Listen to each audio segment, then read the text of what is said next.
A young little girl was sleeping with two newborn baby boy, and then one day a young billionaire appeared.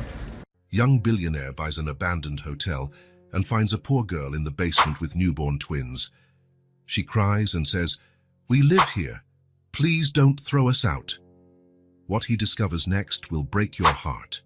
Large raindrops were pounding down when Paul parked his car in front of the Grandview Hotel. The six-story building, once majestic, now looked like a dormant giant against the grey sky. The taxi driver who had brought him from the airport had given him a strange look upon hearing the destination. "Are you sure this is the place, sir? It's been shut down for years." Paul only nodded, offering no explanation. Now staring at the peeling facade, he understood the driver's confusion. Nobody would expect a man in an Italian suit to willingly walk into an abandoned hotel on a rainy day. But Paul Devereaux, at 32, had learned that life rarely follows expectations. He adjusted his umbrella and walked toward the main entrance. The key he'd received from the auctioneer felt heavy in his pocket. 3 weeks ago, he hadn't even known this place existed. Now, it was his, another property to add to his already extensive list of assets. The lobby was surprisingly intact, shielded from the elements. A thin layer of dust covered the front desk and the cracked marble floor. Paul ran a finger over a small side table, drawing a line in the dust. The silence was almost tangible, as though the air were waiting for something. "It's not exactly the Ritz, is it?" he murmured to himself, his voice echoing faintly against the walls. His assistant, Diana, had questioned why he wanted to personally visit the place. "We can send the assessment team first. There's no need for you to bother," she'd argued. But Paul insisted. Maybe he was curious, or maybe he just needed to get out of the office and do something, anything, on his own. Ever since his grandmother Margaret's death 6 months ago, Paul had felt as though he were watching his own life from a distance. He woke up, worked, ate, slept, repeated it. Days blurred together. His empire kept growing. Stocks rose, acquisitions closed, contracts got signed. None of it seemed to matter. Margaret had been the only constant in his life since his parents died in an accident when he was just 5. She was the one who raised him, who taught him to read, who held his hand on his first day of school, who clapped the loudest at his graduation. She was the one who hugged him when he sold his first company at 23, whispering, "I'm proud of you. But remember that money is just a number. People are what really matter." Now she was gone, and Paul wondered if he had ever truly understood what she'd tried to teach him. He walked further into the lobby, his steps stirring up little swirls of dust. On the wall behind the front desk, a large, crooked painting, an old seascape, hung askew. For some reason, it made him think of the summer vacation he'd spent with his grandmother in a small coastal town when he was 10. How she smiled whenever she saw him building sandcastles, how she held his hand when the waves got too strong. "Focus, Paul," he muttered to himself, trying to push the memory aside. He was here on business. The plan was straightforward. Assess the structure, decide whether it was worth renovating the hotel or better to demolish it and build something new. Numbers, projections, return on investment. Those he understood well. In his suit pocket, he carried a folder with the building's blueprints. He opened it and studied the drawings. The Grandview had been built in the 1950s. A mid-sized hotel that had seen better days. 6 floors, 68 rooms, a restaurant, an event hall, and a small pool. In the basement were the laundry, staff quarters, and maintenance areas. Paul decided on a quick walkthrough of the place, starting from the upper floors and working his way down to the basement. He needed a general idea before the technical team arrived the next day. The elevator obviously didn't work. Paul headed for the stairwell, climbing slowly. With every step, the darkness seemed to grow denser. He turned on his phone's flashlight, illuminating stairs draped in dust and cobwebs. On the 6th floor, he opened one of the rooms. The furniture was still there, a double bed, a wardrobe, a simple desk. Through the window, one could see the entire city, its lights beginning to flicker on as daylight faded. It wasn't a bad view. With the right renovation, the place might regain some charm. Passing by one of the rooms on the 4th floor, Paul suddenly stopped. Something about that particular room felt familiar, though he couldn't pinpoint why. He stepped inside, sweeping the space with his flashlight. It looked like any other. Bed, wardrobe, desk. But there was something. Then he realized.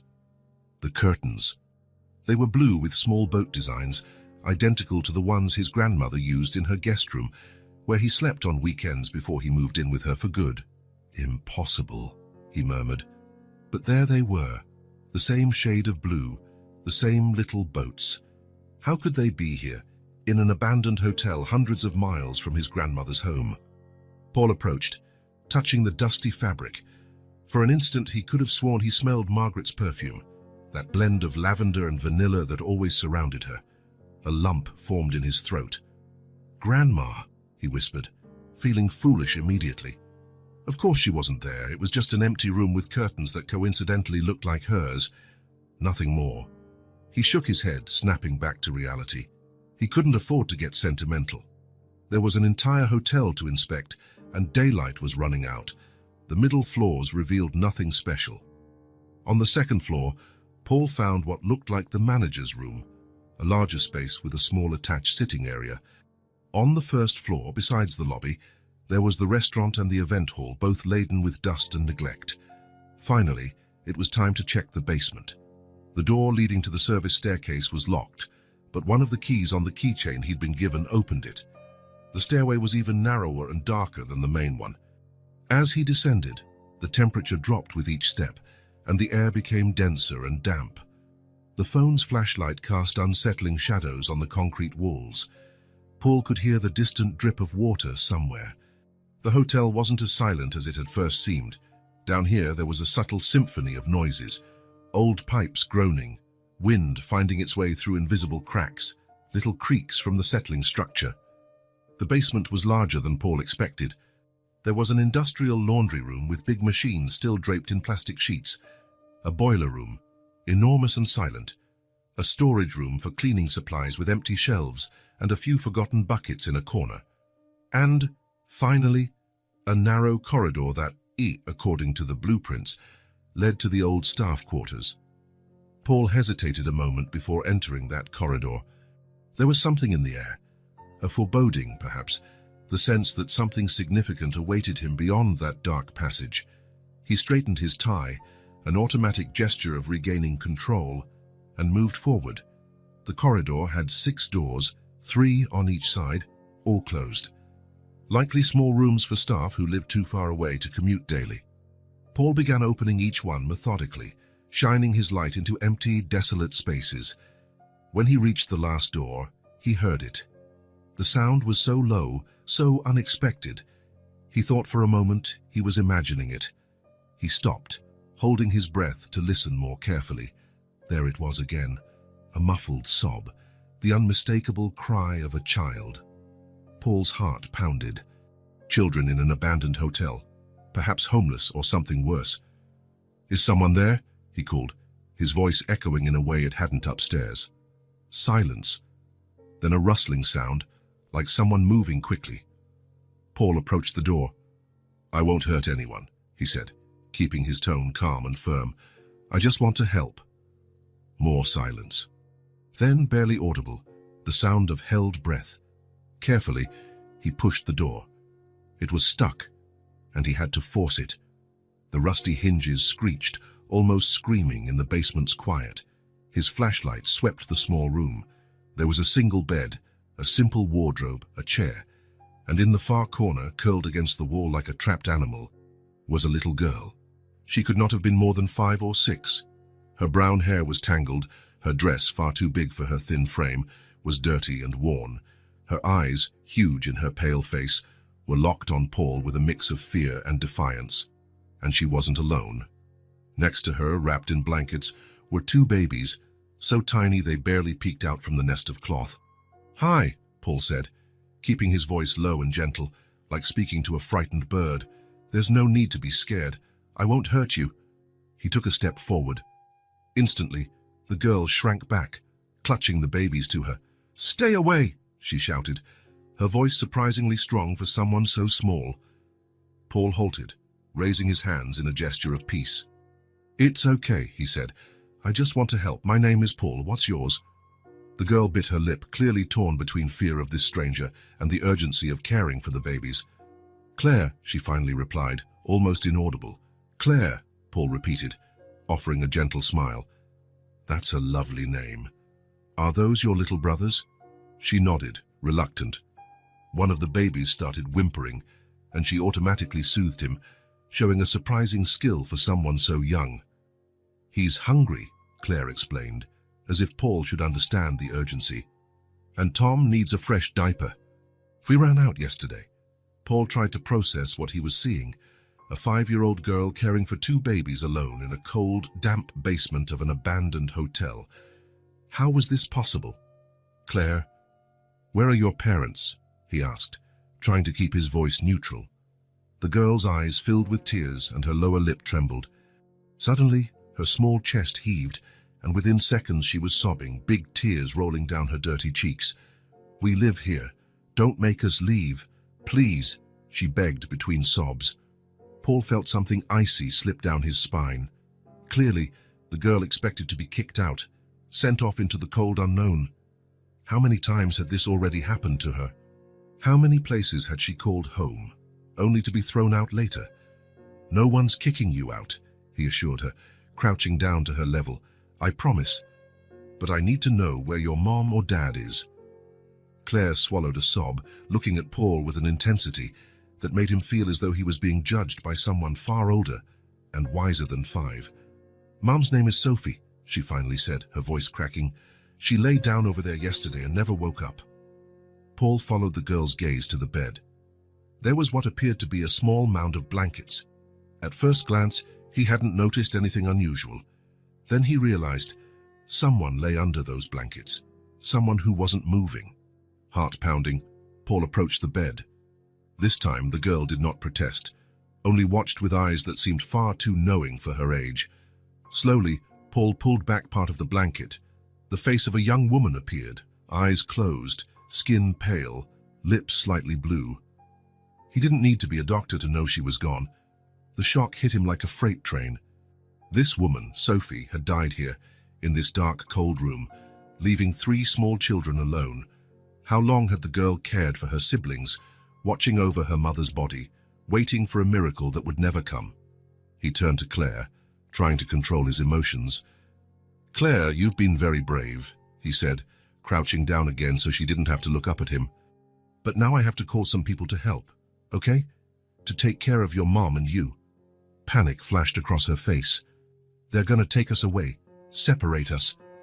"No," Paul promised, with more conviction than he probably should.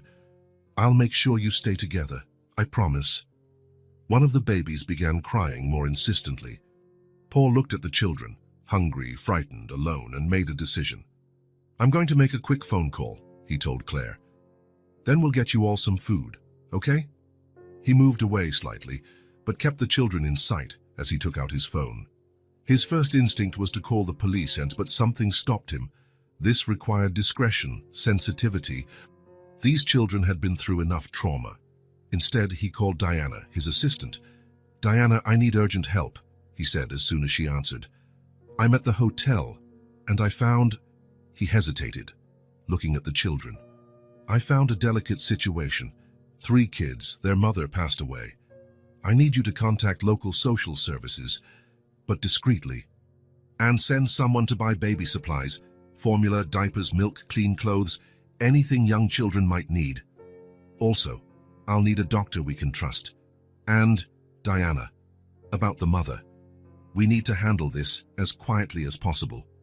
Diana asked no questions, one of the reasons Paul kept her as his personal assistant. She simply said, "I'll be there in 30 minutes with everything."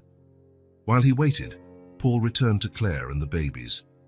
He took off his suit jacket and placed it over the girl's shoulders, who shivered slightly at its warmth.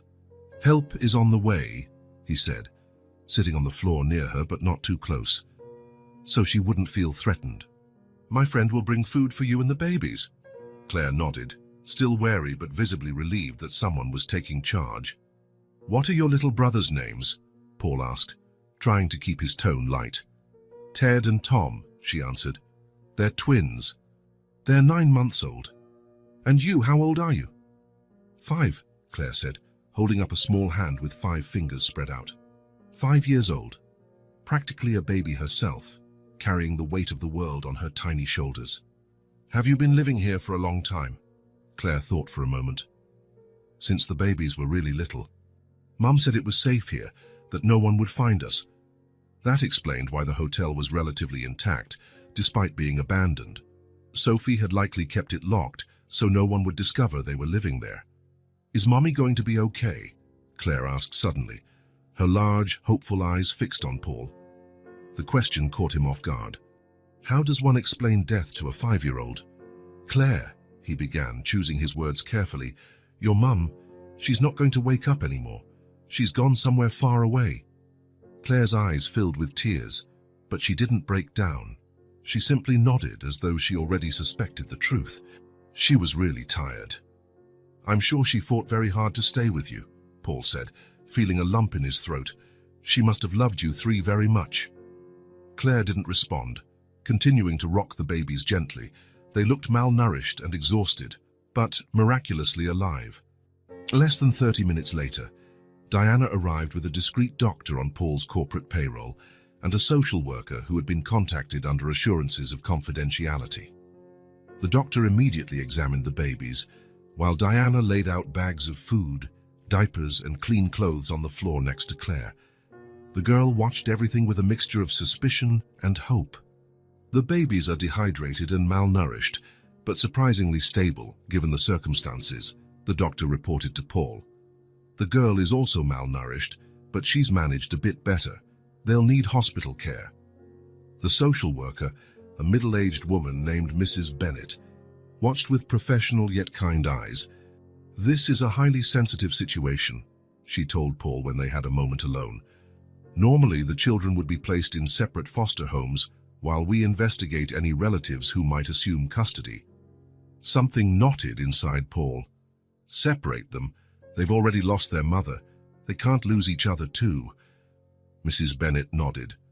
That's my concern as well, especially considering the older girl has been caring for the twins. Their bond is crucial right now. Is there an alternative? Paul asked. The social worker studied him for a moment. Well, if someone were willing to assume emergency temporary custody of all 3 while we investigate further, Paul didn't hesitate. I'll do it. Mrs.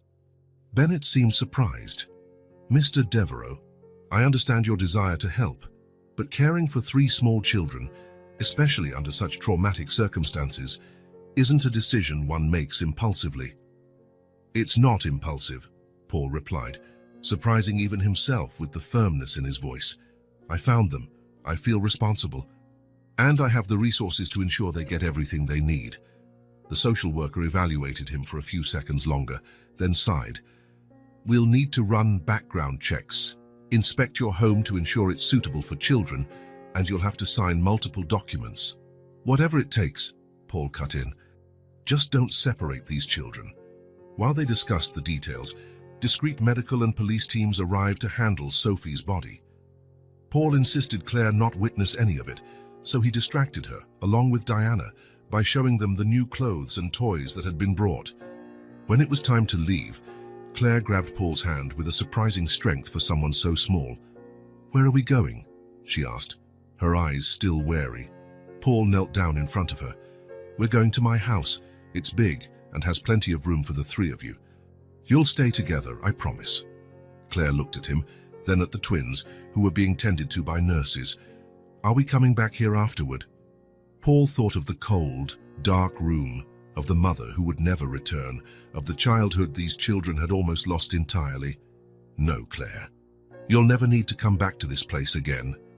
As they left the abandoned hotel, Paul carrying Claire in his arms, the twins being carefully carried by medical staff, he felt a weight settle on his shoulders.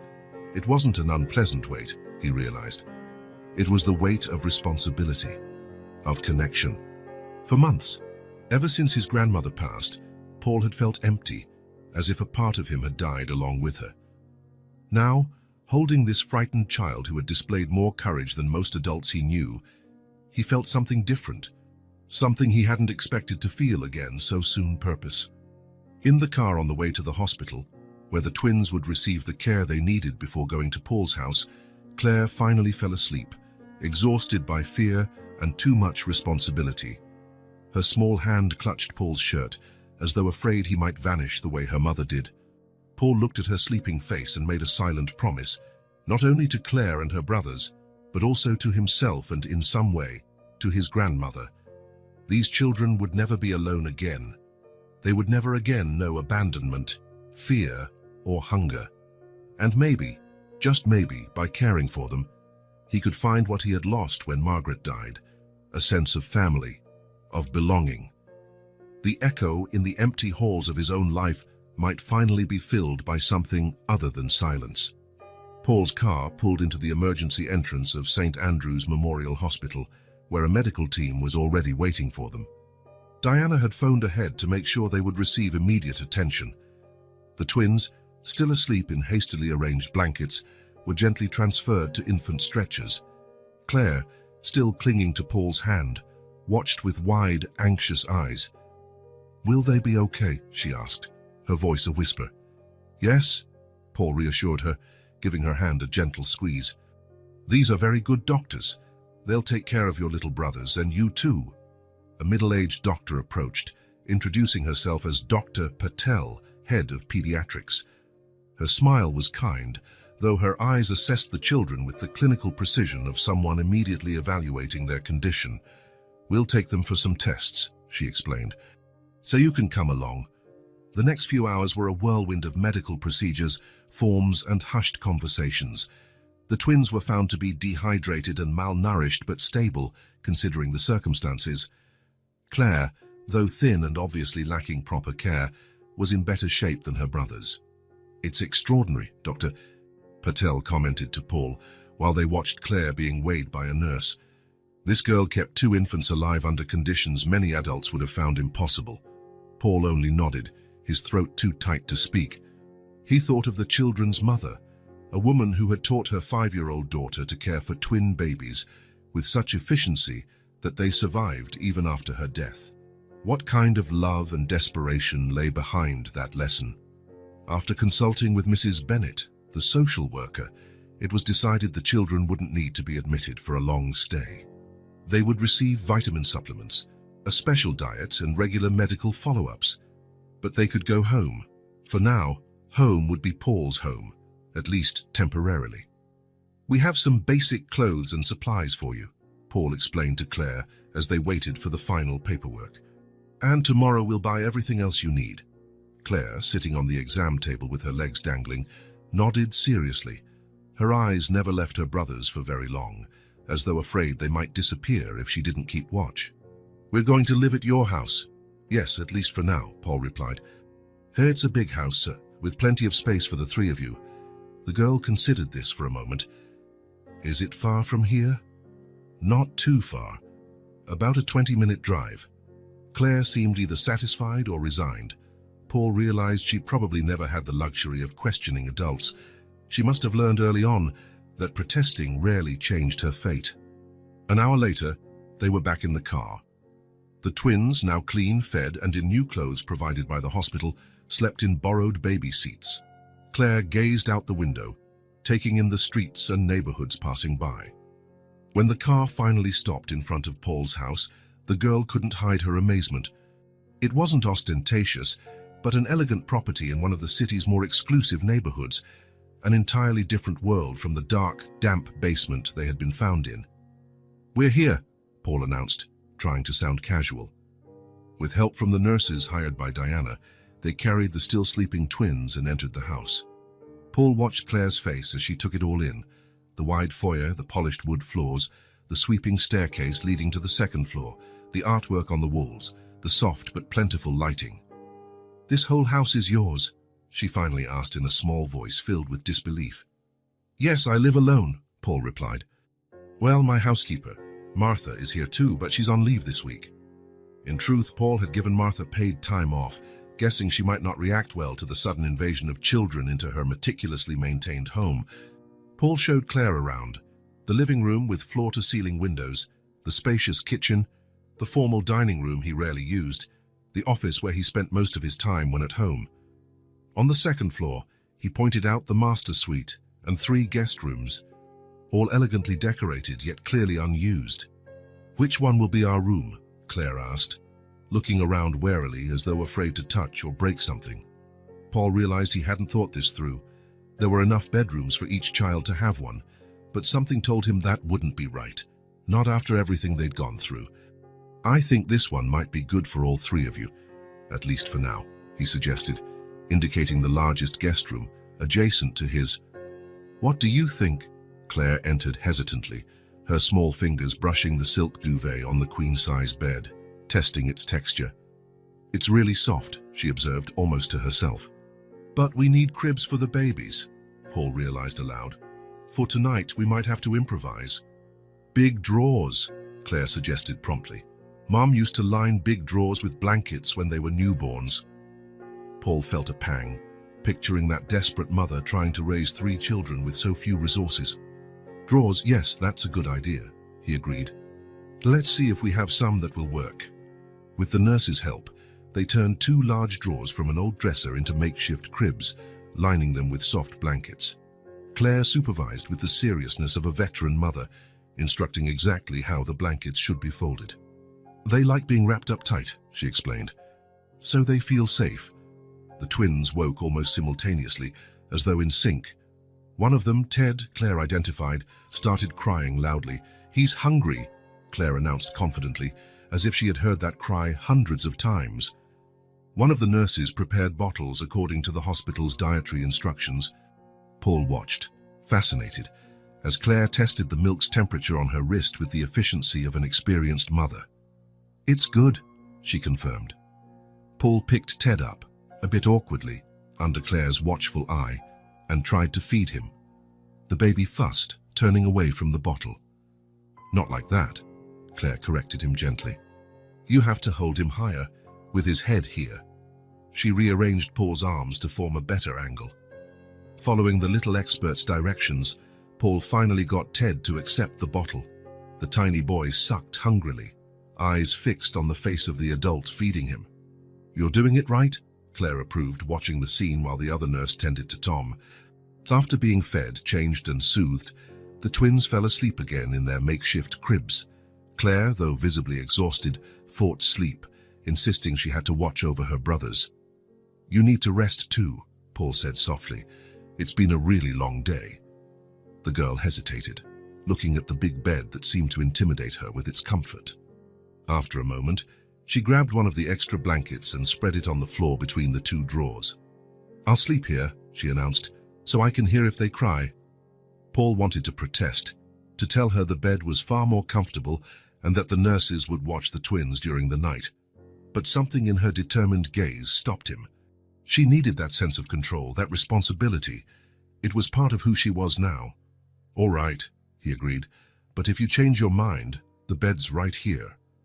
He helped her settle on the floor, making sure she had enough blankets. Claire curled up like a little cocoon, her eyes already heavy with the sleep that was finally overtaking her. "Good night, Claire," Paul said softly. "I'm in the room next door if you need anything." "Good night," she replied, her voice already slurred by impending sleep. Paul lingered by the door for a few minutes, watching the 3 children, the twins in their improvised cribs, Claire on the floor between them, all asleep now, safe for the first time in a long while. He felt something swell inside him, an emotion he couldn't fully name. Responsibility, certainly. Concern, inevitably. But there was also something else, something that felt dangerously like love. The next morning, Paul woke early after a restless night's sleep. He checked on the children before doing anything else. The twins were still asleep, but the spot where Claire had been lying was empty. Panicking momentarily, he wondered if she had run away, but he soon found her in the kitchen, talking earnestly with the night nurse about preparing her brother's bottles. "Good morning," Paul said. "Did you sleep well?" Claire nodded. "The floor's softer than the hotel." The simplicity of that statement hit Paul like a punch. To this child, a relatively comfortable floor was a luxury worth noting. After breakfast, cereal with milk for Claire, black coffee for Paul, special formula for the twins. It was time to figure out their new routine. "We have a lot to do today," Paul announced. "We need to buy proper cribs, Clothes that fit you, toys, books. Claire looked up from her cereal, confused at the mention of toys. Paul felt a pang of sadness, realizing toys were probably never part of her limited experience. Diana arrived soon after, bringing an interior decorator and a list of upscale children's stores. Paul gave specific instructions. He wanted the children's room transformed by the end of the day, with safe cribs, appropriate furniture, and everything else 3 children might need. And toys, he emphasized. Lots of toys. While the decorator measured the room and took notes, Paul, Claire, and the nurses took the twins to shop. The first stop was a children's clothing store, where Paul let Claire pick out some items for herself. The girl looked visibly uncomfortable with the task. "I don't know what to choose," she admitted softly. "What color do you like?" Paul asked, trying to help. Claire shrugged, looking around as though the question was some kind of test. Any color. He realized she'd probably never had the chance to choose anything in her life, not even the color of a t-shirt. "We'll try a bunch of things," he suggested, "and see what looks best on you." Gradually, through trial and error, they discovered Claire preferred purple to pink, pants to dresses, and t-shirts with animals rather than princesses. Each small discovery about her preferences felt like a treasure to Paul. Another piece of the puzzle that was this extraordinary little girl. After the clothing store, they visited a large toy store. Paul would never forget Claire's expression upon entering that colorful, noisy world. Her eyes opened so wide they seemed half her face, and her mouth formed a small O of wonder. "Can I take a look around?" she asked, hesitant. "Of course," Paul replied, "and you can choose anything you like." Claire walked slowly through the aisles, touching the toys with reverence. She stopped timidly in front of a shelf of stuffed bears, picking up a medium-sized one with soft brown fur. "This one's pretty," she murmured, stroking it gently before putting it back. "Would you like to take it home?" Paul asked. Claire seemed surprised by the question. "I can." "You can choose whatever you want," Paul repeated. "That's why we're here." Slowly, almost mistrustfully, Claire picked the bear up again, hugging it to her chest. Her first toy chosen by herself. Paul felt tears sting his eyes. 2 hours and many shopping bags later, they returned home, where the decorator and her team were working at full speed. Paul took Claire and the twins to the living room, where they had lunch while the transformation took place upstairs. By late afternoon, the decorator announced she was finished. Paul took Claire by the hand and led her to the room, followed by the nurses carrying the twins. The transformation was remarkable. What had been an elegant but impersonal guest room was now a magical space. The walls had been painted a soft aqua, with glow-in-the-dark star decals. 2 high-quality cribs were positioned side by side near the window. Claire's bed now had a light lavender canopy. A soft, colorful rug covered part of the floor, creating the perfect play area. There was also a bookshelf filled with children's books, toys neatly organized in bright storage bins, and a dresser full of new clothes. Claire stood in the doorway, her eyes scanning every inch of the newly transformed room.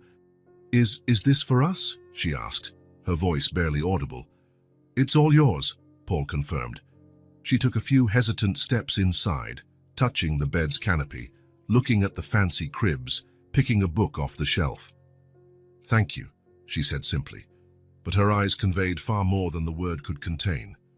In the following weeks, a routine took shape.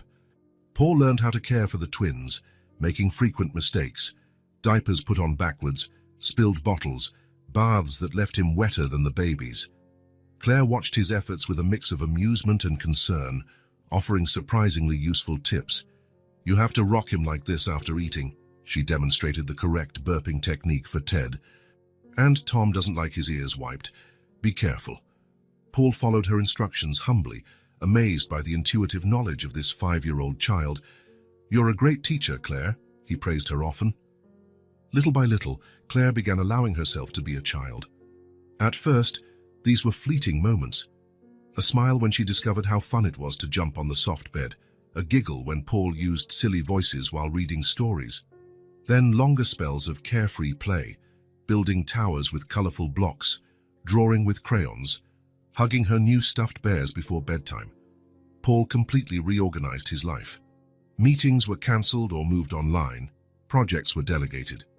Mornings, once devoted to important phone calls and contract reviews, were now filled with feeding bottles, diaper changes, and reading children's books. Oddly, he felt more productive in the short bursts he still dedicated to work. There was no time to micromanage or obsess over perfection. Mrs. Bennett, the social worker, visited regularly to observe the children's adaptation and evaluate the environment. Always discreet and professional, she asked questions, checked documents, and spoke privately with Claire. After one such visit, when Claire was already asleep, Mrs. Bennett sat down with Paul in his office. "I have to say, I'm impressed, Mr. Devereux," she began. "The children are adapting remarkably well, considering everything. Claire, in particular, is showing emotional recovery that I didn't expect so soon."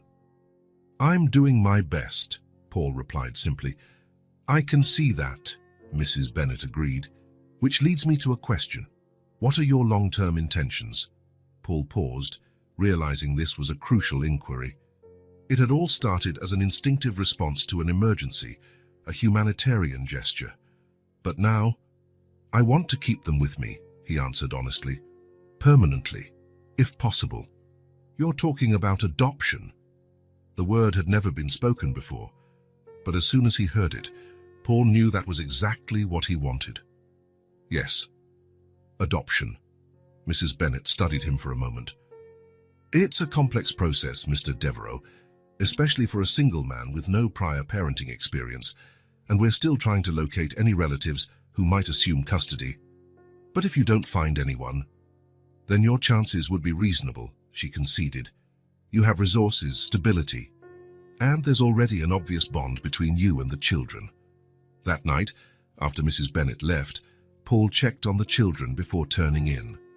The twins slept peacefully in their cribs, and Claire, finally convinced to sleep in the bed rather than the floor, was wrapped up in her covers, hugging the brown teddy bear she'd chosen at the toy store. Standing in the doorway, watching the three sleeping children, Paul was struck by a clear, crystalline realization. The house, once merely a place where he slept and worked, had become something else. These walls, once silent witnesses to his loneliness, now echoed with childish laughter, occasional cries, conversations, and bedtime stories. What had begun as an emergency response, an instinctive reaction to a tragedy, had become the most meaningful thing he had ever done. He couldn't imagine the house without these children now, without Claire's hesitant smile, the twins babbling, the cheerful mess of toys in the living room, the small piles of brightly colored clothes in the laundry. He couldn't imagine his life without them. With that certainty in his heart, Paul gently closed the door to the children's room and went to his own, where his laptop sat open to a page listing the legal requirements for adoption. He knew it would be a long road, but for the first time since his grandmother's death, he felt he had found something worth fighting for with all his strength. The house that was once his alone had changed, just as he had. Now, it was truly a home that welcomed. 3 weeks had passed since Paul found the children in the hotel's basement, 21 days that felt both like an eternity and a blink of an eye. The routine, once so predictable, was now punctuated by small daily discoveries and unexpected moments that filled the once silent house with a true sense of family. The twins, Ted and Tom, were unrecognizable. No longer the malnourished, lethargic babies Paul had discovered. With proper nutrition, medical care, and plenty of affection, they had gained weight, color in their cheeks, and an energy that surprised everyone. Ted, the quieter of the two, had discovered the joy of rolling around on the thick living room rug, while Tom, more vocal, was practicing his first babbling noises that almost sounded like words. Claire, meanwhile, was blossoming slowly, like a plant kept too long in the shade finally finding the sun. She still had moments of intense seriousness, times when her eyes would grow distant, and Paul knew she was reliving losses no child should ever face. But there were also more frequent smiles, curious questions about the world around her, and even occasional laughter when something delighted her unexpectedly. The evening had been peaceful. The twins went to sleep without Tom's usual fuss. Claire had spent time drawing with her new colored pencils, creating a family of bears living in a blue house with yellow windows. Now, after a warm bath, Dressed in purple pajamas, her forever favorite color, she was settling into bed. It was Paul's favorite time of day, reading a bedtime story to Claire. She had chosen a book about a family of rabbits who had adventures in the forest, one of her favorites. Paul sat on the edge of the bed and began reading, making different voices for each character the way he knew she liked. Claire listened intently, eyes following the illustrations, occasionally asking about words she didn't recognize. Gradually, her eyelids grew heavier, and Paul noticed sleep was near. He closed the book softly as he reached the end of the story. "I think it's time to sleep," he said, tucking the covers around her. She nodded, but instead of curling up immediately as usual, she gazed at the ceiling, where small, glow-in-the-dark stars twinkled. "Everything okay?" Paul asked, noticing her hesitation. She was quiet for a moment, as though organizing her thoughts.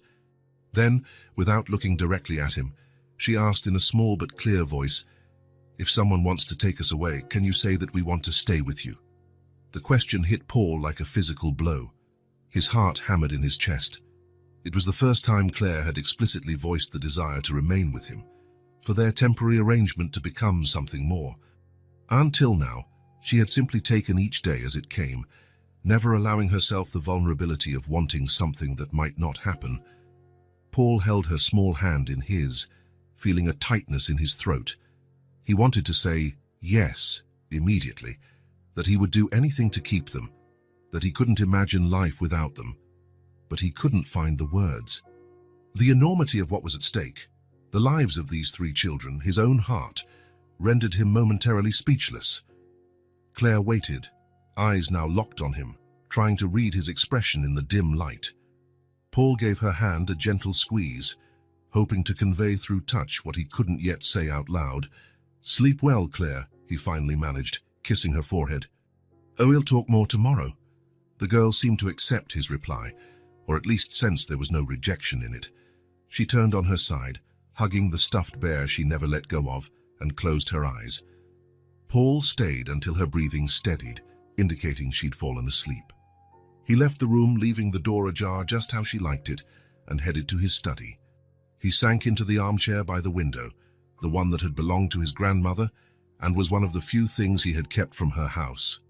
Margaret, his grandmother, the woman who'd raised him after his parents' premature death, who welcomed him into her home and her heart without hesitation, rearranging her entire life to become the mother he needed. The memories washed over him in waves. Margaret reading to him before bed, just as he now did with Claire.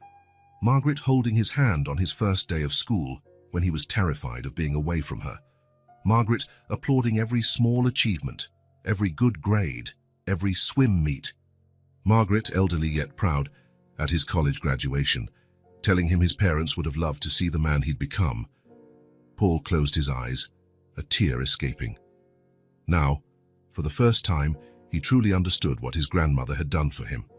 It wasn't just providing shelter, food, or education, although all of that was essential. It was about unconditional love, a constant presence, the hands that were always there to hold his in difficult moments, the hands that care. Now his own hands were caring for Claire, Ted, and Tom, hands learning to change diapers, warm bottles to the right temperature, wipe away tears, applaud small victories, hands that, he realized, could no longer let go of them. For the first time since he found the children, Paul allowed himself to name what he felt. Love. It was love that filled his chest every time Ted smiled upon seeing him enter the room, love that warmed his heart when Tom snuggled into his arms after feeding, love that made his throat tighten whenever Claire tried, with great seriousness, to teach him the best way to fold the baby's clothes. It was love, both terrifying and wonderful at the same time. Or the next morning, Paul woke up early. He had made a decision during the night, after hours of tossing and turning, thinking about Claire's question and all it meant. While preparing breakfast, fruit puree for the twins, pancakes for Claire and himself, he called Diana. "Cancel all my external appointments for the next few days," he said the moment she answered, "and schedule a meeting with the best family lawyer we can find, today, if possible." Diana, ever efficient, didn't question him. "Of course, Mr. Devereaux, May I ask what it's regarding so I can inform the lawyer? Adoption, Paul replied, feeling a certainty he rarely experienced in other areas of his life. I want to start the adoption process for the children. There was a brief silence on the other end. Then Diana spoke, her usually professional voice suddenly warm. I'll get right on it, sir. And if I may say so, I think it's a wonderful decision. Paul hung up just as Claire walked into the kitchen, still in her pajamas, hair tousled, rubbing sleepy eyes. Good morning, she said, sitting down at the table where her place was already set with a glass of orange juice and colorful plastic utensils. Good morning, sleepyhead, Paul teased, placing a pancake on her plate.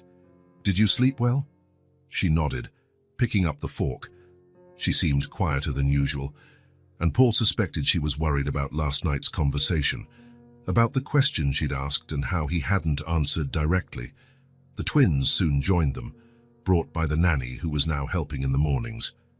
Ted and Tom were settled into their high chairs, and the daily challenge of feeding them, always chaotic, began. Only when everyone was finished and the twins were playing in their activity mats in the adjacent room did Paul see his chance to talk to Claire. Remember what you asked me last night, he began, sitting beside her on the sofa. Claire immediately tensed, eyes fixed on her hands. Yes, she said almost inaudibly. I'm sorry I didn't answer you right away, Paul continued. Your question was very important and I wanted to be sure of my response. Claire lifted her gaze, her expression cautious but hopeful. So, what is it? Paul took a deep breath. Yes, if anyone tries to take you away, I'm going to say, no, I'm going to do a lot more than just say that you three want to stay with me, and that I want you here with me. Forever. Claire's eyes widened, and for an instant Paul feared he had been too direct, placing too great a burden on her small shoulders. Forever, she whispered, like a real family. Exactly like a real family, Paul replied, feeling a tightness in his throat. If you, Ted, and Tom want that, of course. Claire was silent for what felt like an eternity. Then, with a move that caught Paul completely by surprise, she launched herself at him, wrapping her arms around him tightly. We want it, she said, her voice muffled against his chest. We really do. Paul hugged her back, blinking away tears he refused to hide. This moment was about her emotions, not his, about her hope, finally allowed to flourish. Then that's what we'll do, he promised, kissing the top of her head. I'm starting the process today.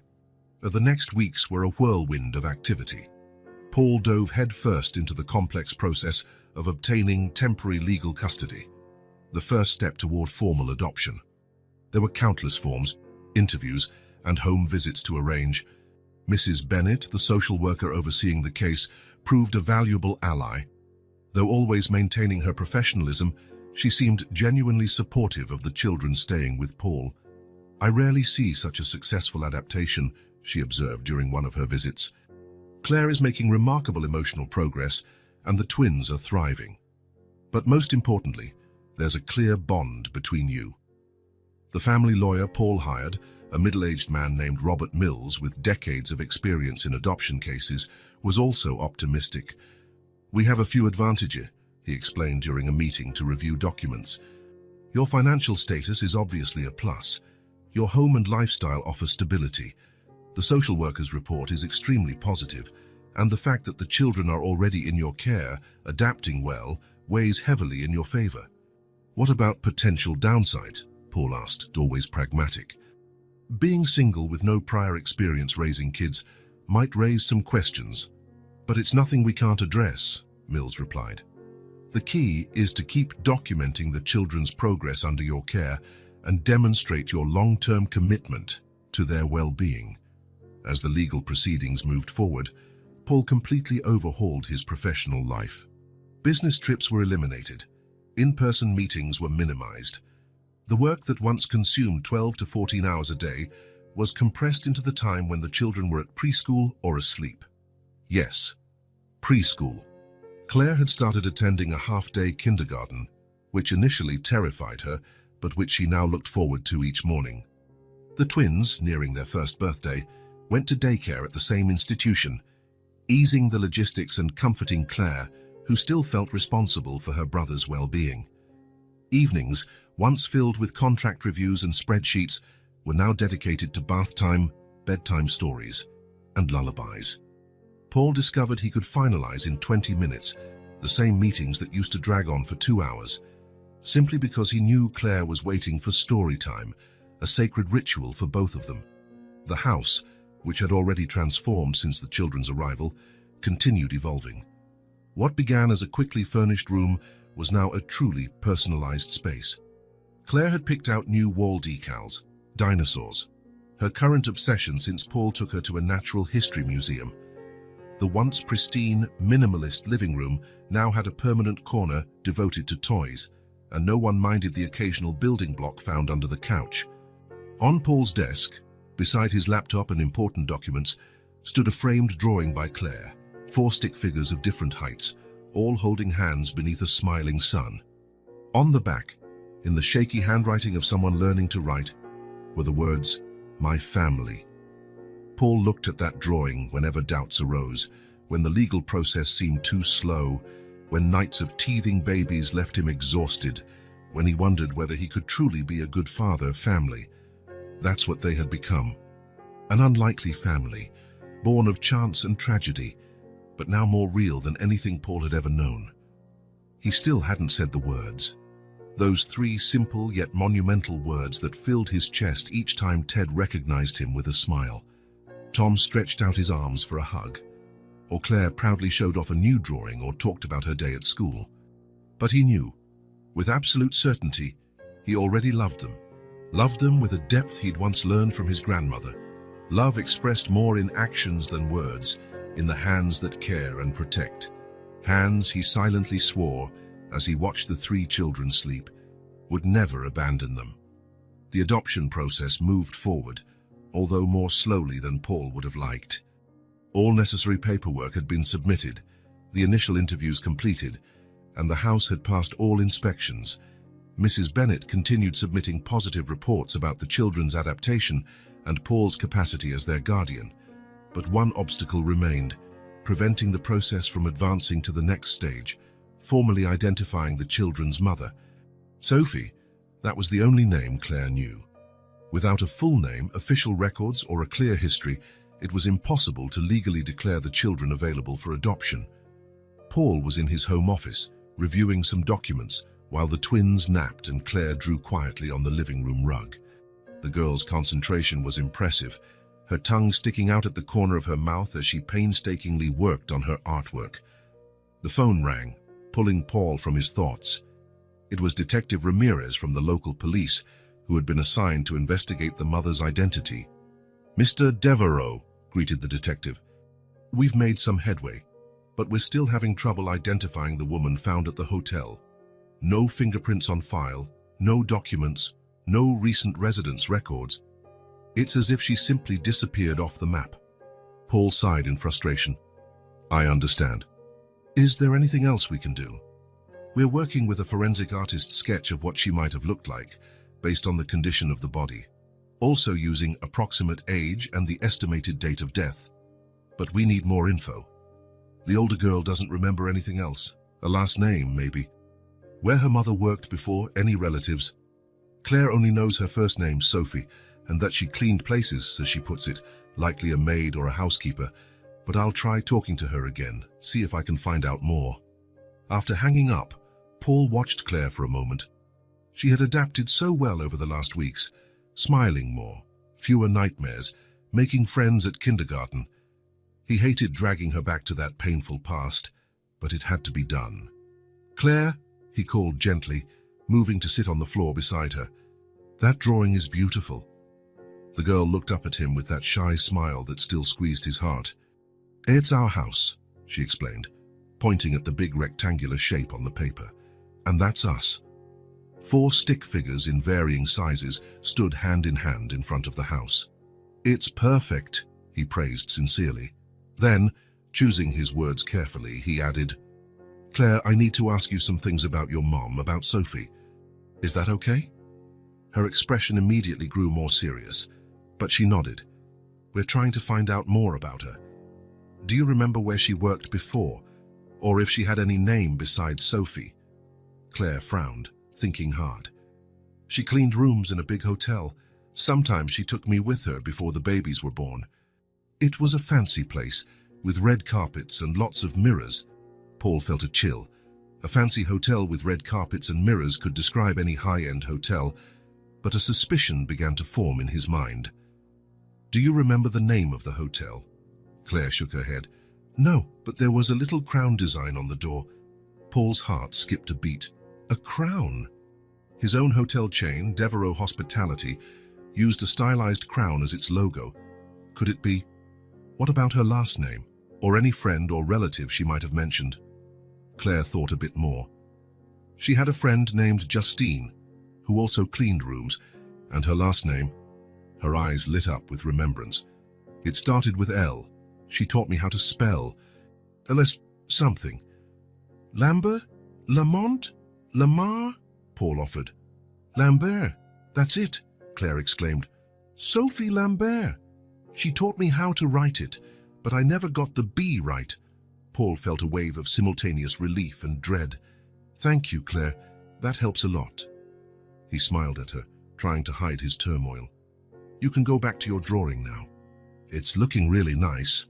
Returning to his office, Paul immediately called Detective Ramirez, passing along the new information. Then, his hands trembling slightly, he placed another call to Diana, his assistant. Diana, I need you to check something urgently. Go through the employee records for all our hotels in the region for a woman named Sophie Lambert, probably a housekeeper. I need to know when she worked for us, which location, and when and why she left. Diana's voice sounded worried. Of course, Mr. Devereux. This is about the children, isn't it? I'm afraid so, Paul replied, his mouth dry. And please be absolutely discreet. While he waited for Diana's response, Paul found it impossible to focus on anything else. He paced his office, tortured by the possibility forming in his mind.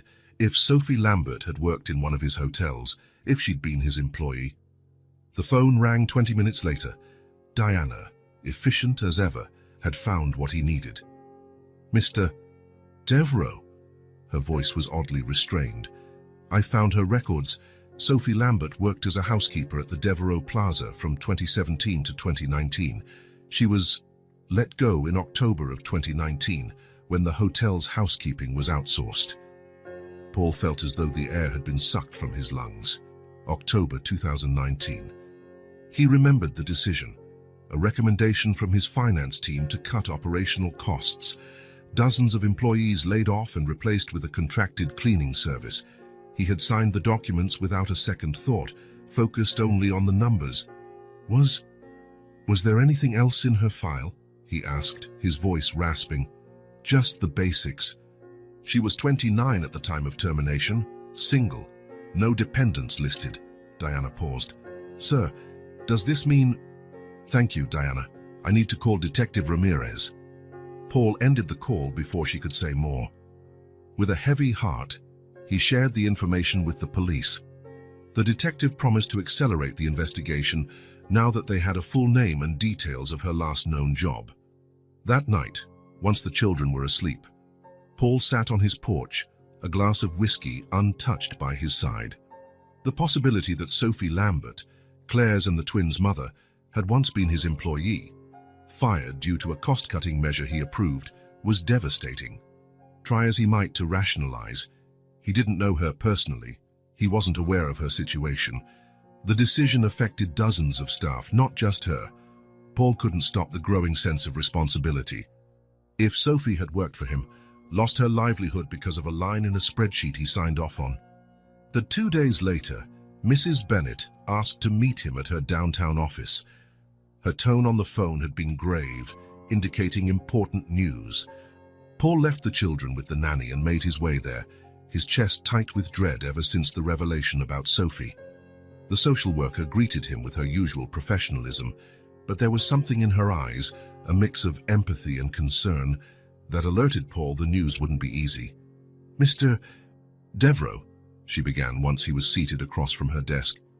We have the results of the investigation into the children's mother. She opened a file in front of her, though she seemed to know its contents by heart. Sophie Lambert, 31, worked as a housekeeper at the Devereux Plaza Hotel until October 2019, when she was laid off during an outsourcing process. Mrs. Bennett paused, watching Paul's reaction. He only nodded, jaw clenched. Yes, we discovered that connection. She worked for my company. There's more, the social worker continued. After her dismissal, Sophie tried to find other jobs, but she was 6 months pregnant with the twins and struggled to get hired. Apparently, the children's father, who also worked in maintenance at the same hotel, abandoned her when he found out about the pregnancy. He had been laid off in the same outsourcing wave. Paul closed his eyes for a moment, feeling each word like a blade. Her last recorded address was a small apartment near the hotel. She was evicted 3 months after losing her job for non-payment of rent. After that, there's no official record of where she lived. That's when she moved into the abandoned hotel, Paul said, voice barely above a whisper. Mrs. Bennett nodded. From what we can piece together from the few belongings found and a former colleague who identified her, Sophie found out about the decommissioned hotel while searching for a place to stay. Since it was part of the same chain where she'd worked, she knew the layout and how to sneak in, how to tap into the water supply, how to remain hidden. Paul felt sick. The picture forming was horrifying. A pregnant woman, recently unemployed and abandoned, with no resources, finding refuge in a vacant building that, cruelly, belonged to the same company that had fired her. The twins were born about 3 months after she settled in the hotel, Mrs. Bennett continued. From what we can deduce, she cared for them alone, with help from her older daughter. They survived on odd jobs Sophie managed to secure, and occasional help from a few acquaintances who knew of her situation, such as the former colleague who came forward. But the pandemic made everything harder. The cause of death was pneumonia, untreated because she lacked access to medical care. The room seemed to spin around Paul, the pandemic. Of course, while he was safe in his home, attending virtual meetings and watching his assets grow, Sophie Lambert was dying in a cold basement, trying to protect her children until her final breath. Mr. Devereux, Mrs. Bennett's voice brought him back. I know this is extremely difficult. The connection between you and the children's mother is complicated, but I want to assure you, it doesn't negatively impact the adoption process. In fact, now that we have her full identity and confirmed there are no close relatives, we can move to the next steps. Paul barely heard her. In his mind, a single haunting truth repeated itself. A corporate decision he signed had set off the chain of events leading to this woman's death and nearly to the children's demise. A decision of mine took everything from her, he muttered, more to himself than to the social worker. Mr. Devereux, you can't hold yourself personally. But I am responsible, Paul interrupted, his voice cracking. I signed those papers. I approved that cost cut. I never even considered the real people behind those numbers on a spreadsheet. And now 3 children are left without a mother. To Mrs. Bennett's surprise, tears began rolling down Paul's cheeks. She had only ever seen him poised and in control. Now he was openly devastated. Claire once asked me why her mum wouldn't wake up, he continued, trying to steady his voice. What do I tell her now? That her mother died because I wanted to raise profit margins by 2 percentage points. Mrs. Bennett inhaled, giving Paul a moment to compose himself. What happened is tragic, no doubt, but blaming yourself won't bring Sophie back or help the children. The question now is, what will you do with this information? The question hung in the air, heavy and challenging. Paul wiped his tears with the back of his hand, trying to regain control. You're right. What matters now are the kids, Claire, Ted, and Tom. He straightened in his chair, a new resolve forming amid the pain and guilt. I can't change the past. I can't undo the decision that led Sophie to this situation, but I can, and will, make sure her children get everything they need, everything she couldn't give them. He looked at Mrs. Bennett directly, his eyes still shining with tears but now also with determination. I'm going to give them everything. Not just material comfort, but love, education, opportunities, stability. It's the least I can do. Mrs. Bennett nodded, recognizing the sincerity in his words. What about the truth? Do you plan to tell the children? Paul hadn't considered that yet. How could he explain to Claire, especially, that he was indirectly involved in the tragedy that took her mother? "I'm not sure," he admitted. "Claire is so young. But she deserves to know who her mother was. She deserves to know Sophie fought for them until the end, doing all she could with the few resources she had." He paused. "Eventually, yes, she'll learn about my connection, about the hotel, all of it, but only when she's old enough to understand. And I hope she'll also see that even though I had a role in their loss, I'm doing everything I can to be part of their healing." When Paul left Mrs. Bennett's office that afternoon, he carried a new weight. The full truth about Sophie Lambert and the undeniable connection between them. It wasn't only guilt he felt, though that was crushing. There was also a renewed commitment, strengthened by the knowledge of the real human cost of corporate decisions. In the car on his way home, to the children, he let himself cry again. He cried for the woman he had never met, but whose fate he had unwittingly sealed. He cried for the children who would forever bear their mother's absence. He cried for his own blindness, for the years of making decisions based solely on numbers, never thinking about the human stories behind them. But as the tears dried, a resolution grew within him, as strong and clear as the love he now felt for Claire, Ted, and Tom. The past couldn't be changed, but the future of those 3 children, was in his hands, and he would do everything possible to honor Sophie's sacrifice, to transform a story of loss and injustice into one of redemption and love. Sophie Lambert might have been just another name on a layoff list to Paul Devereaux, the executive, but to Paul the father, the man who was becoming a dad, she would forever be more than that. The woman who, without knowing, had taught him the value of human life and given him, through her children, the chance to be a better person than he'd ever been. Morning dawned bright and promising, as though the sky itself wished to celebrate the day's importance. Paul woke before the alarm after a restless night. It wasn't negative anxiety, but that electric anticipation that precedes the most decisive moments in life. Today was the day of the final interview with the social evaluation team. The last major hurdle before the decision on the children's permanent guardianship. He got up quietly, showered quickly, and dressed carefully, opting for a navy sweater over a white shirt and grey pants, formal enough to show seriousness, casual enough to seem at ease in his own home. Diana had suggested this balance, and Paul trusted her judgment. In the kitchen, he prepared breakfast with the efficiency of a man who had already mastered the routine. Scrambled eggs for Claire, who'd recently decided she liked them with a bit of grated cheese. Oatmeal with mashed banana for the twins, who at nearly 2 years old already had distinct food preferences. Ted favored fruit, while Tom leaned toward anything with cheese, just like his sister. As he set the table, Paul mentally revisited everything that had happened over the past months. The shock of discovering Sophie Lambert, a former employee of his hotel, had lost everything because of a cost-cutting measure he'd approved. The crushing guilt that had consumed him for weeks, until he finally heeded his therapist's advice. He couldn't change the past, but he could honor Sophie's memory by being the best father possible to her children.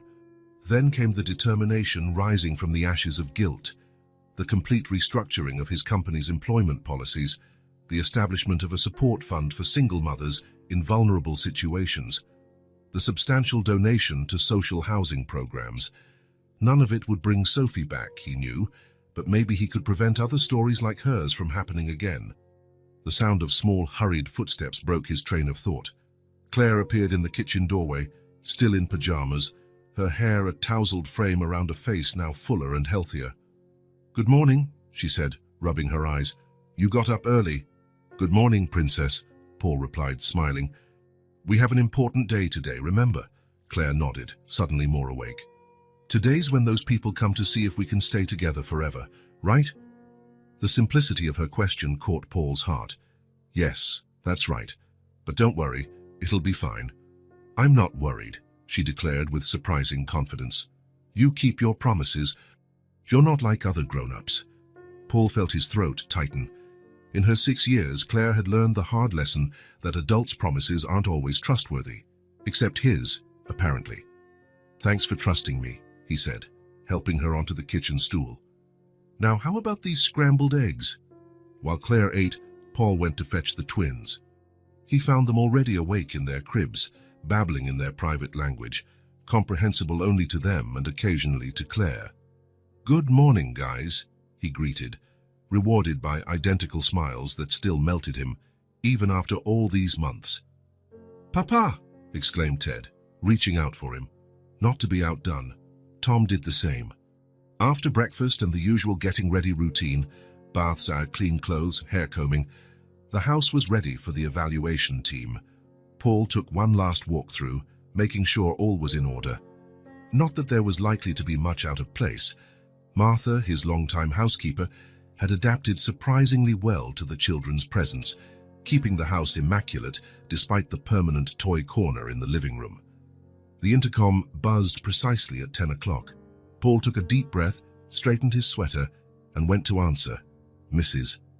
Bennett arrived with two other professionals, Dr. Levine, a child psychologist who had interviewed Claire before, and Ms. Rodriguez, an adoption specialist from the state agency whom Paul had yet to meet. "Good morning, Mr. Devereaux," Mrs. Bennett greeted warmly, yet professionally. "I trust everyone is ready for our visit." "More than ready," Paul replied, ushering them into the living room. "Claire was asking about you at breakfast."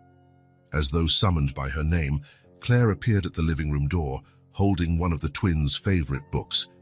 Seeing the visitors, she paused briefly, but then proceeded with the quiet confidence she'd developed over recent months. "Hello, Mrs. Bennett," she greeted politely, then looked at the other two adults curiously. "Hello, Claire," the social worker replied with a genuine smile. "You remember Dr. Levine, and this is Ms. Rodriguez, who's here to help us today." Claire nodded, studying the newcomers with those keen eyes that always seemed to see far beyond her years. Paul still marveled at how perceptive she was. "The babies are in the playroom," she said, taking on the role of little hostess. "Want to see them?" The adults exchanged approving looks at her initiative. "We'd love to, Doctor," Levine said. Claire held out her hand to Paul, who took it at once, and together they led the visitors to the adjacent playroom where Ted and Tom were playing on a large, colorful mat. A thorough child-proofing system was in place. Outlet covers, corner guards on the furniture, a gate at the stairs. The twins, now more mobile than ever, required constant attention. Ms. Rodriguez immediately knelt to the twins' level, and they studied her with curiosity. "Hello, boys. That's a very nice toy you have there." Tom, the more sociable, offered her one of the wooden blocks in his hand. Ted, more cautious, glanced at Claire, seeking reassurance. "It's okay, Ted," Claire said, letting go of Paul's hand to go over to her brother. "They're friends." Paul watched the interaction, heart full. The bond between the three siblings was one of the most beautiful things he had ever witnessed. Claire, so young yet so protective. The twins, implicitly trusting the sister who had cared for them since birth. "Mr. Devereaux," Mrs. Bennett called, gesturing to the sofas, "shall we have a chat while Dr. Levine and Ms. Rodriguez spend some time with the children?" Paul nodded, though part of him wanted to stay with Claire and the twins.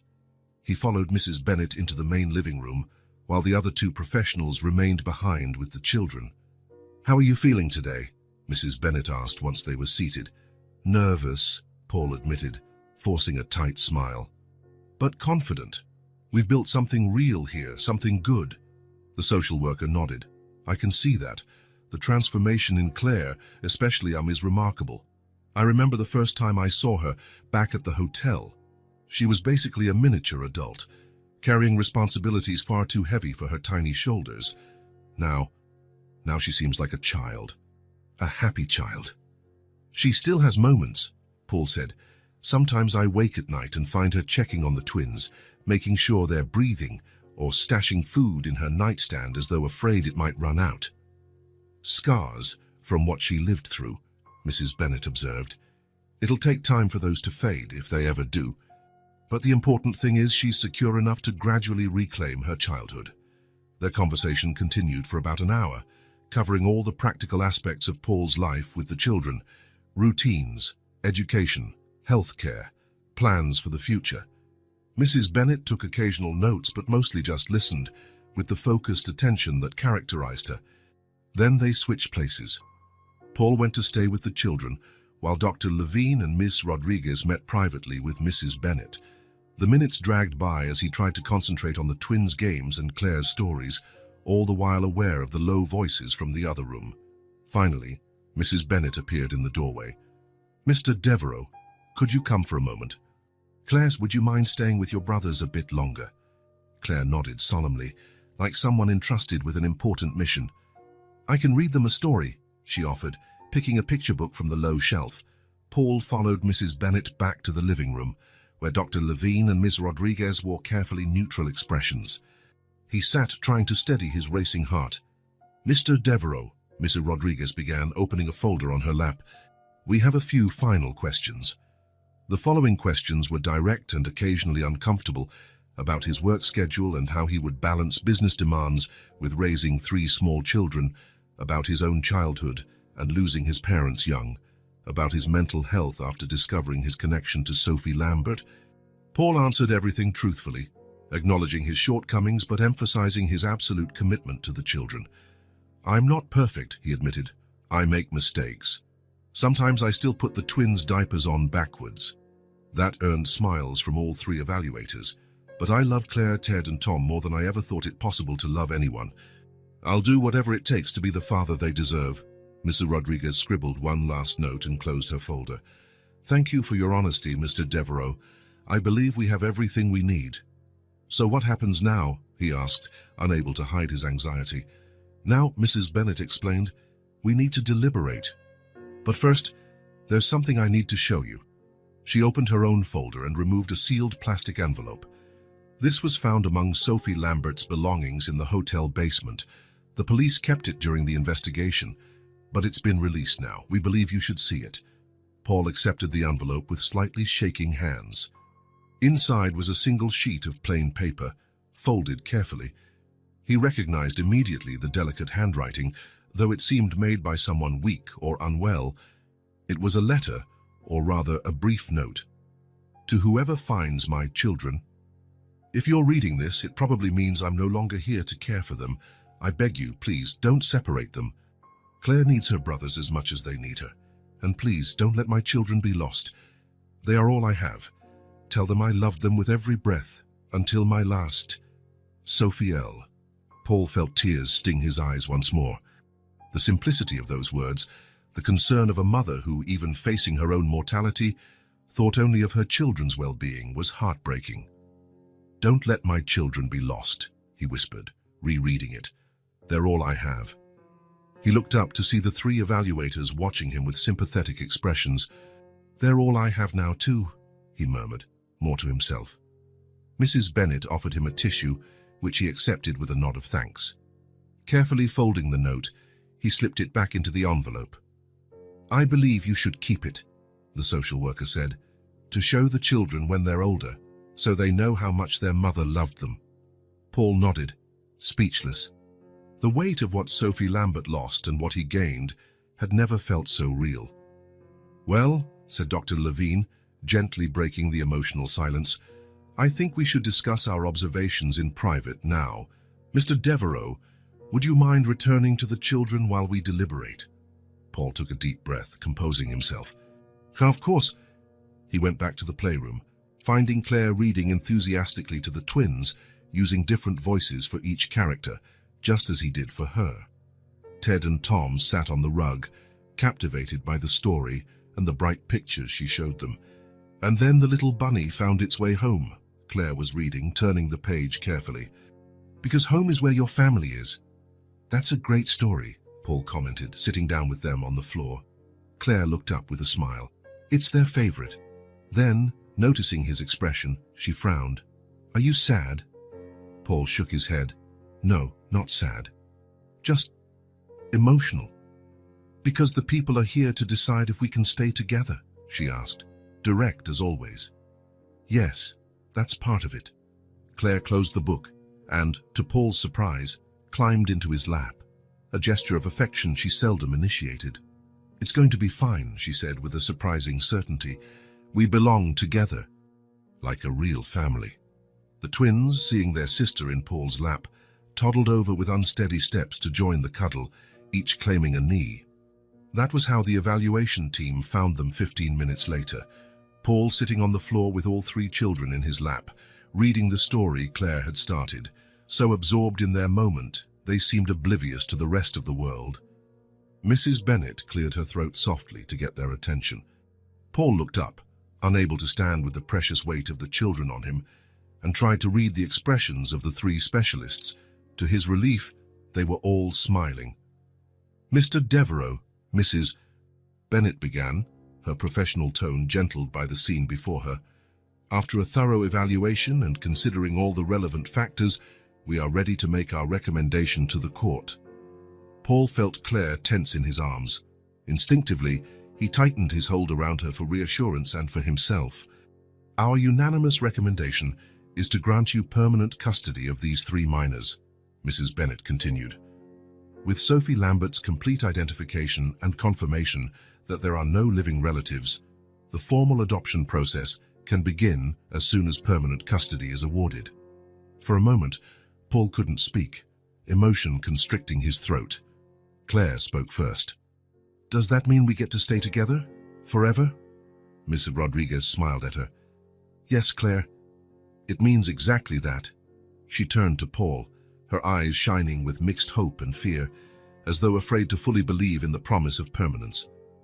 "We're real now?" she asked quietly. Tears finally spilled down Paul's cheeks, but he didn't care.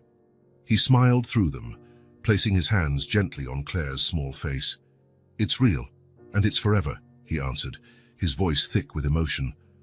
The smile that lit Claire's face, a smile without reservations or shadows, pure childhood joy, was like sunrise after the longest night. She threw her arms around Paul's neck, hugging him with all the strength her little body could muster. The twins, sensing the joy, joined in their own way, clapping and laughing. The evaluators watched the scene with moved smiles, even the ever-professional Mrs. Bennet discreetly dabbing at an eye. "There are still some administrative details," she said gently, not wanting to break the moment but mindful of her role. "And the formal court hearing is set for next week, but it's just a formality at this point." Paul nodded, not letting go of the children. "We'll be there. All of us."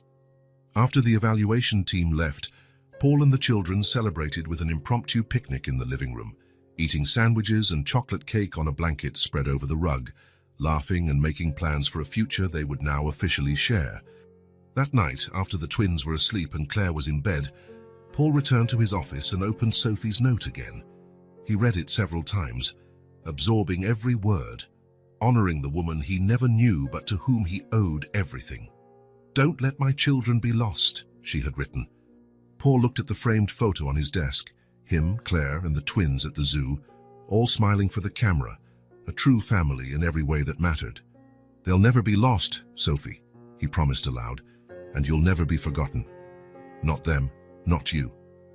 In the hallway, without Paul noticing, Claire stood at the slightly open office door, listening. She slipped quietly back to her room, snuggling under her covers with a small smile. Finally, after so much uncertainty, she was certain of one thing. They were home. Really home. Forever. And that was all that mattered. Winter gave way to spring, and spring to summer. 8 months had passed since the final court hearing, where the judge had made official what their hearts already knew. They were a family, legally, definitively, forever. The sun shone brightly that July morning as the car pulled up in front of what was once the Grandview Hotel. The building, once decrepit and abandoned, now boasted a refurbished facade, gleaming windows, fresh paint, and a new name elegantly displayed above the entrance: Lambert Residence.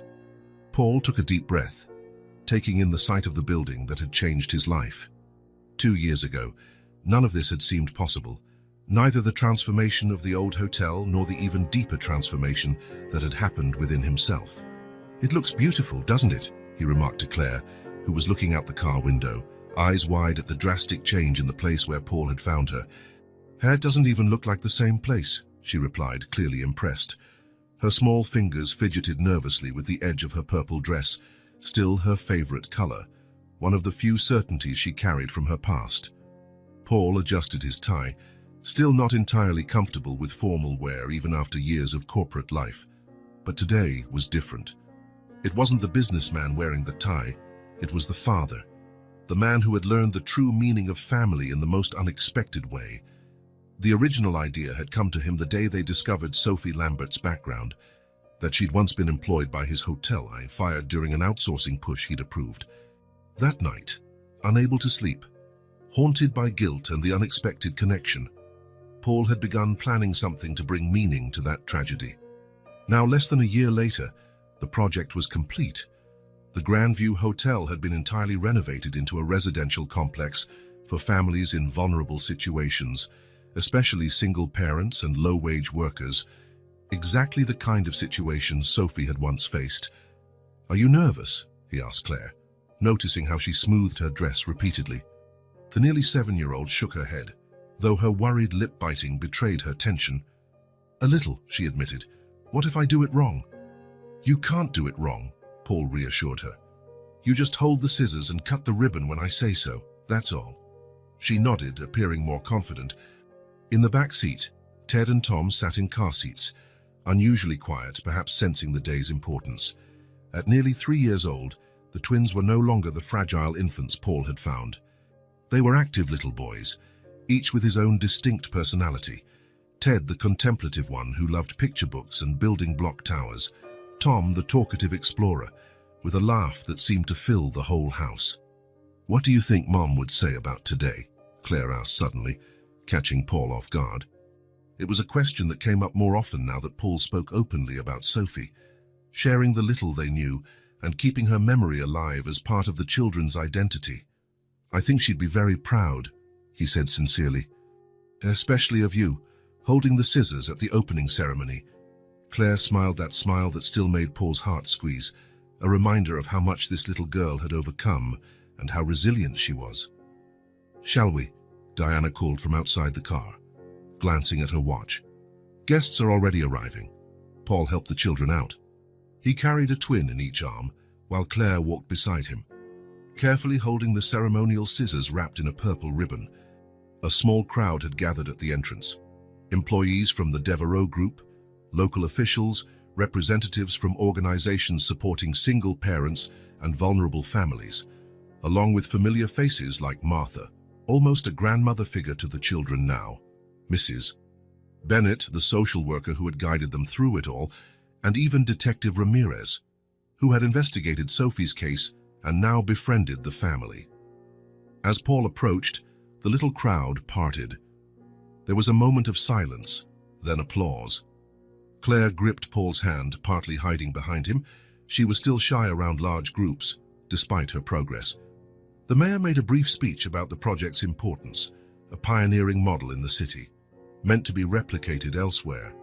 He talked about how Lambert residents provided comprehensive solutions, affordable housing for 25 families, on-site support services, communal facilities.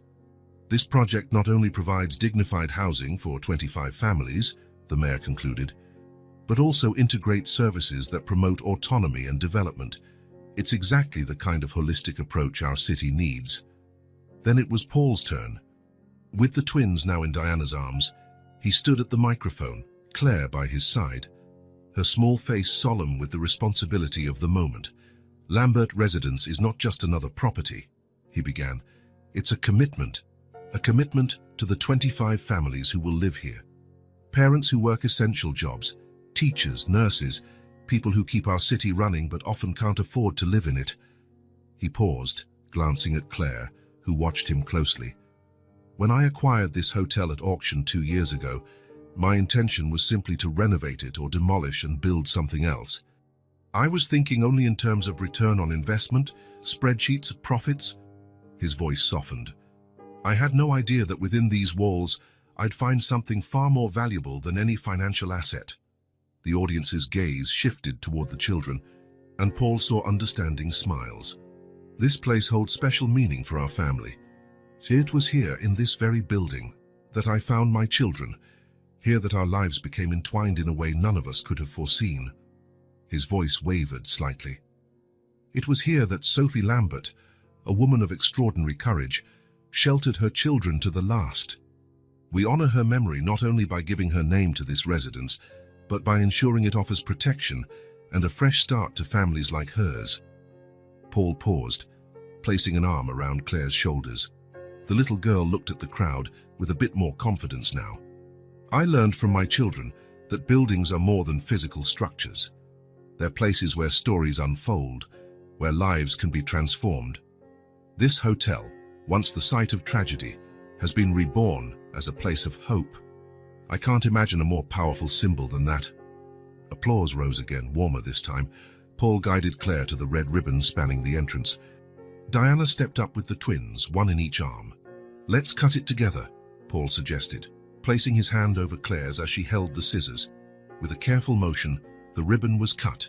Applause erupted, cameras flashed, and exclamations of approval filled the air. Claire smiled, proud of her part in the ceremony, while Ted and Tom clapped, sharing the excitement. Paul bent to pick Claire up, something he didn't do as often anymore now that she was growing, but which still felt right on special occasions. Diana came closer with the twins, who reached out, wanting to join the family embrace. For a moment, they simply stood there, gazing at the renovated building now poised to offer hope where once there had been despair. "This is where it all began and began again," Paul said softly, more to his family than to the crowd. Claire rested her head on his shoulder, a gesture of trust that had taken months to emerge naturally. The twins, eager to explore, pointed toward the entrance. Together they walked through the doors of Lambert residence. The lobby, fully refurbished, retained elements of the hotel's original architecture, but now had bright colors and open spaces. The old front desk had become a community information station. Where an underused restaurant once stood, there was now a multi-purpose area for classes, meetings, and events. Paul guided the family away from the photographers and onlookers toward a quieter section of the building. There, in what had once been the administration office, now a small memorial space, a bronze plaque told a concise version of Sophie's story. Not every detail. Some parts belonged only to them, but enough so everyone would know this place was born from a real story of loss, love, and redemption. There was also a photograph, the only one anyone could find of Sophie, provided by a former co-worker.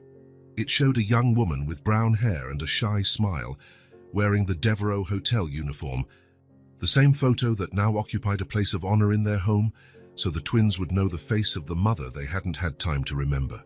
"She looks sad here," Claire whispered, touching the frame. "I think she was," Paul answered honestly. "But she loved you three more than anything, that's what matters." Claire nodded, her understanding far beyond her 7 years.